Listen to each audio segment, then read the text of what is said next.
Hey, welcome to The Explainer. So today we're diving into this really powerful but super simple idea that might just change the way you see, well, everything. It's all about shifting your focus away from who you think you are to what you actually do. So, where does this all come from?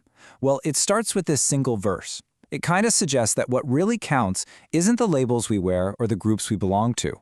The big takeaway here is that the focus is on the outcome of our choices, because, like it says right there, he sees whatever you do. Okay, so this verse is really pushing us to think from a higher perspective.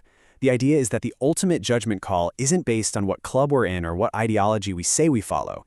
It's all about something way more personal, something that applies to every single one of us: our actions.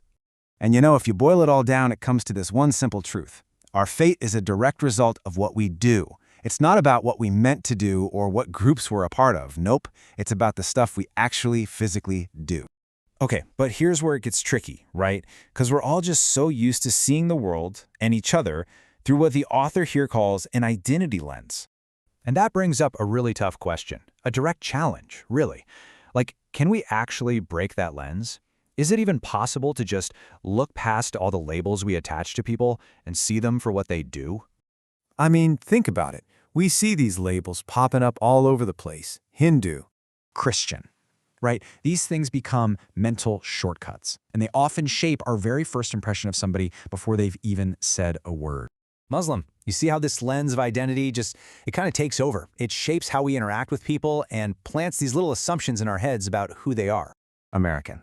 And it's not always just us putting the labels on. A lot of the time, it's an identity that people wear proudly, right out front. It's the first thing they want you to see. So this slide, I think, lays it out perfectly. It really shows the contrast. On one hand, you've got the identity lens, all about which group you belong to. But on the other hand, you've got the actions lens. And look at that. It's totally different. It's about individuals, and it's based on universal things like kindness, honesty, or even cruelty. It's a whole other way of seeing the world. And here's the kicker. According to this text, making that shift to the actions lens is the whole point. Real happiness doesn't come from being proud of your group. It comes from that personal, internal feeling you get when you actually do good things. Okay, so that all sounds great, right? But how do you actually do it? How do you make that mental shift? Well, you might be surprised. The author's big aha moment didn't come from some profound text or deep meditation. Nope, it came from something we've all been through. That's right, it was heavy traffic. Just sitting there, stuck, surrounded by all this potential chaos. That's where this whole idea about focus and control really clicked into place. And this is just a brilliant way to show that change in thinking. The old way of thinking is all passive and based on fear. Oh man, what if someone hits me? But the new focus, it's active. It's about taking responsibility. Okay, my only job right now is to make sure I don't hit anyone else. See the difference?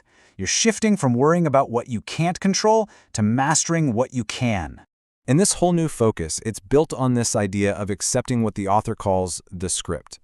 Basically, the idea is that stuff happening to you, like another car hitting you, it's all part of a bigger picture that you have zero control over. So why waste all that energy worrying about it? You know, when you make that shift, that's where the real peace of mind comes from. When you stop worrying about the script, you suddenly have all this mental and emotional energy freed up, and you can point it all at the one thing that actually makes a difference. And it really does all boil down to this. In this entire universe of things you could worry about, this way of thinking says there's really only one thing that deserves your attention. And what is that one thing? It's our own actions, our own conduct. The big question totally flips. It stops being what's going to happen to me, and it becomes, am I doing the right thing right here, right now?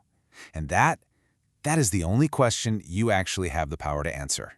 So let's leave it with this final thought, a question for you to chew on. If you could genuinely, truly let go of that fear of what might happen to you, that whole script, how would that change your actions? What would you do differently if your only goal, your only motivation was just to do the right thing?